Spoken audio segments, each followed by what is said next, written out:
Praise the lord. మన ప్రభువును మన రక్షకుడైన యేసుక్రీస్తు వారి పరిశుద్ధమైన పూజింపదగిన నామంలో మీ అందరికీ మా హృదయపూర్వక వందనములు. ఈరోజు దేవుని వాక్యము, నేను యెహోవా యందు ఆనందించెదను. హబక్కూకు గ్రంథము 3వ అధ్యాయము 18వ వచనము. I will rejoice in the Lord. Habakkuk chapter 3 verse 18. ఈరోజు దేవాతి దేవుడు, సర్వశక్తిమంతుడైన దేవుడు మనకు అనుగ్రహించిన వాక్య భాగమును బట్టి ధ్యానించుకుందాము. ప్రభునందు ప్రియమైన సహోదరి సహోదరులారా, ఈరోజు భక్తుడైన హబక్కూకు చెప్తున్నాడు, నేను యెహోవా యందు ఆనందిస్తాను అని. మనం కూడా ఆయా సందర్భాలలో దేవుని యందు ఆనందిస్తాము. ఎప్పుడు అంటే దేవుడు మనం అనుకున్న కార్యము అనుకున్నట్లు చేసినప్పుడు, మనకు మంచి రాబడి వస్తున్నప్పుడు, మన పిల్లలు మంచిగా ఫలిస్తున్నప్పుడు, మనకు ఏ అనారోగ్యము లేకుండా సుఖ సంతోషాలతో జీవిస్తున్నప్పుడు మనమంతా కూడా దేవుని యందు బహుగా ఆనందిస్తాము. ఎంత గొప్ప దేవుడు, ఎంత అద్భుతమైన దేవుడు అని ఆయన గురించి కీర్తనలు పాడి ఆయనలో సంతోషిస్తాము కదండి. వాక్య భాగం సెలవిస్తుంది, ఆనందించుడి ఎల్లప్పుడూ ప్రభువునందు ఆనందించుడి అని. మరి మనము ఎల్లప్పుడూ నిజముగానే మనల్ని సృజించిన దేవుని యందు ఆనందించగలుగుతున్నామా? అవునండి. మనం ఈ లోకంలో జీవించినన్ని రోజులు మనము దేవుని యందు ఆనందించే వారముగా ఉండాలి. నిజమే, రోజులన్నీ ఒకేలాగా ఉండవు. కొన్నిసార్లు కష్టాలు వస్తాయి, కొన్నిసార్లు అనారోగ్య సమస్యలు వస్తాయి, కొన్నిసార్లు అప్పుల ఇబ్బందులు ఎదురవుతుంటాయి. ఏదో ఒక రకమైన ఇబ్బందులు మనకు ఎదురవుతూ ఉంటాయి. అయినప్పుడు మనమంతా కూడా దేవుని యందు ఆనందించాలి. దేవుడు అద్భుతం చేసినప్పుడు మాత్రమే, ఆయన మన జీవితంలో కార్యము జరిగించినప్పుడు మాత్రమే కాదు కానీ ఎప్పుడు కూడా దేవునిలో మనము సంతోషంగా ఉండాలి.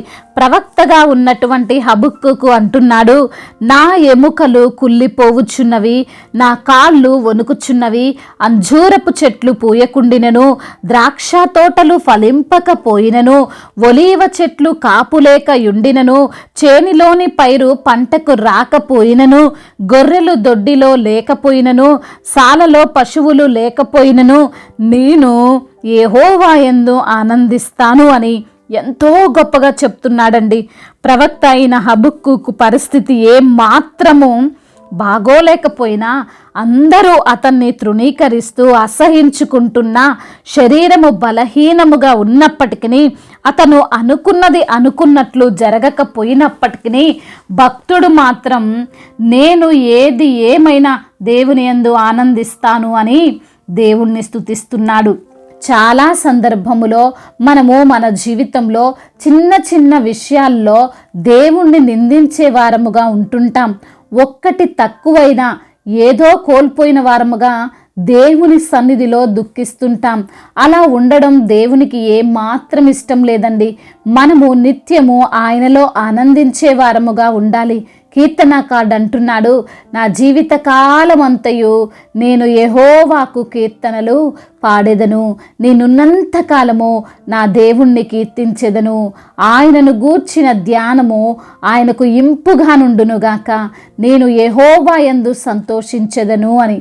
మనము కష్టాల్లో ఉండినప్పటికీ, మనము బలహీనులుగా ఉండినప్పటికీ, మనము శోధనలో మునిగిపోయినప్పటికీ మనము దేవుని యందు ఆనందించాలి, ఆయన్ను కీర్తించాలి. ఈ మాటలు వింటున్న ప్రియమైన సహోదరి సహోదరులారా, బహుశా ఈరోజు నీవు అనుకున్నది అనుకున్నట్లుగా జరగడం లేదేమో, జరగాల్సిన కార్యక్రమాలు జరగాల్సిన విధంగా జరగడం లేదేమో, నీ జీవితం అసంతృప్తిగా నిరాశగా ఉన్నదేమో, బలహీనముగా ఉండిన వ్యక్తిగా నీవు ఉన్నావేమో, కుటుంబ స్థితుల్లో మార్పు లేక, శాంతి లేక, సరైన జాబు లేక, అసలు ఏది కూడా నీకు అనుకూలముగా లేక నీవు ఈరోజు ఉన్నావేమో.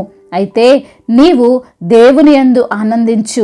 బహుశా మీరు అనుకోవచ్చు, ఇన్ని ప్రతికూలతలు నా జీవితంలో ఉన్నప్పుడు మీరేంటండి దేవుణ్ణిలో ఆనందించు అంటున్నారు అని.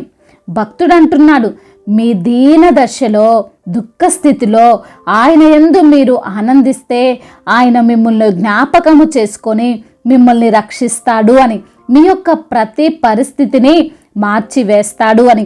ప్రవక్త అయిన హబక్కూకు కూడా చెప్తున్నాడు, ప్రభువగు యెహోవాయే నాకు బలము, ఆయన నా కాళ్లను లేడి కాళ్ళ వలె చేయును, ఉన్నత స్థలముల మీద ఆయన నన్ను నడవజేయును అని.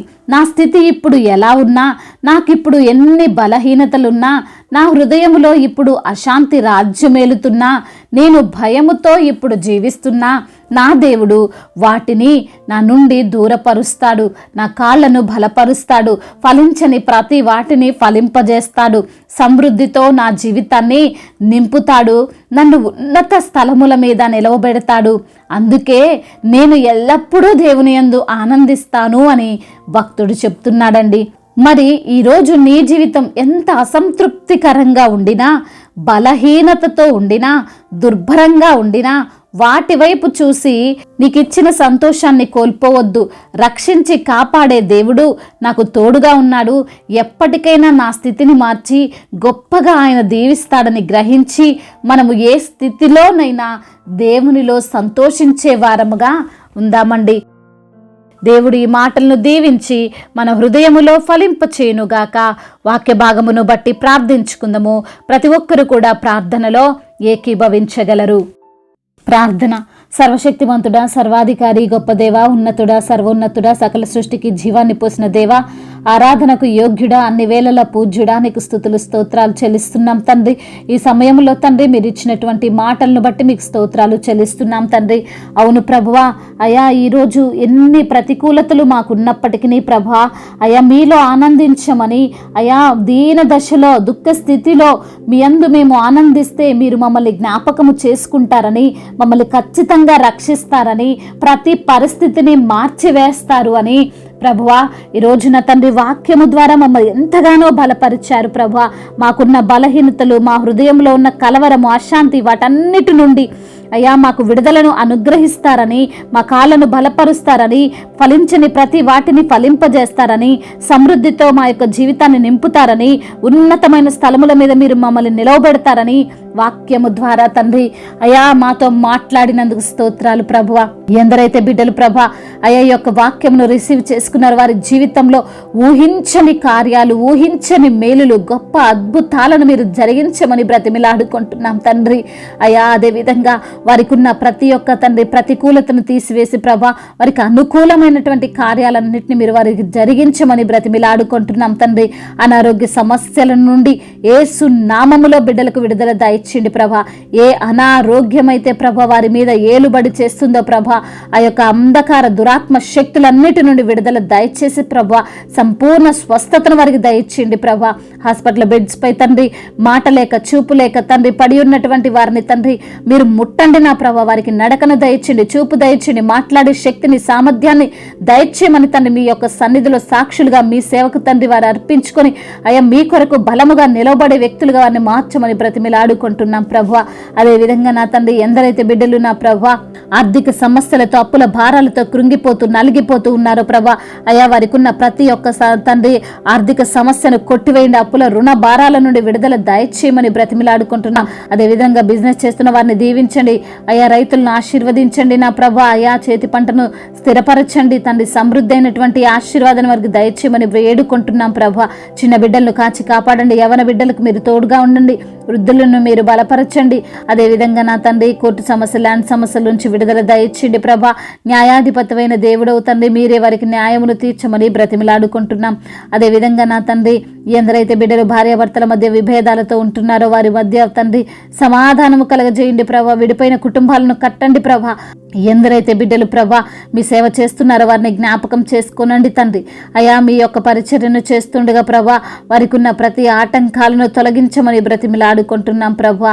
అయా వారికి ముందుగా మీరుండండి, అయా వారి వెనక తట్టు మీరుండండి, వారి కుడి ప్రక్కన మీరుండండి, వారిని వ్యాపింప చేయండి ప్రభా. అయా ఇంకా ఎందరైతే బిడ్డలు శోధనలో, సమస్యల్లో నలిగిపోతున్నారో వారిని కూడా తండ్రి మీరు కాచి కాపాడమని మీ యొక్క శక్తిని, మీ బలాన్ని, మీ జ్ఞానాన్ని, అయా మీ ఆత్మాభిషేకము వారిపై ఉంచమని బ్రతిమిలాడుకుంటున్నాం. మా భారతదేశమును, తెలుగు రాష్ట్రాలను దీవించండి, అధికారులకు మీరు తోడుగా ఉండండి. ఇజ్రాయెల్ దేశం కొరకు ప్రార్థిస్తుండగా మీ యొక్క కాపుదల ఆ యొక్క దేశంపై ఉంచమని బ్రతిమిలాడుకుంటున్నాం తండ్రి.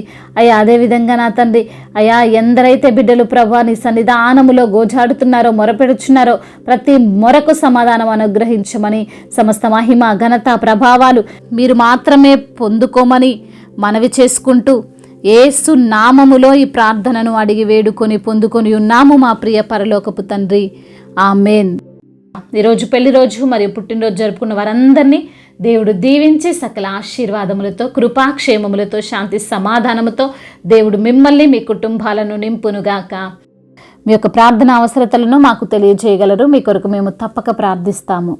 మొదటిసారిగా మన యొక్క ఆదరణ వాక్యం చూస్తున్నట్లయితే తప్పకుండా సబ్స్క్రైబ్ చేసుకోగలరు. ఈ వాక్యం మీకు ఆశీర్వాదకరంగా ఉండినట్లయితే అనేకులకు కూడా ఈ వాక్యాన్ని పంపి మీరు కూడా దేవుని యొక్క రాజ్య సువార్తలో పాలిభాగస్తులు కావాలని దేవుని పేరిట మనవి చేసుకుంటున్నాను. May God bless you all. దేవుడు మిమ్మల్ని దీవించి బలపరిచి స్థిరపరచునుగాక.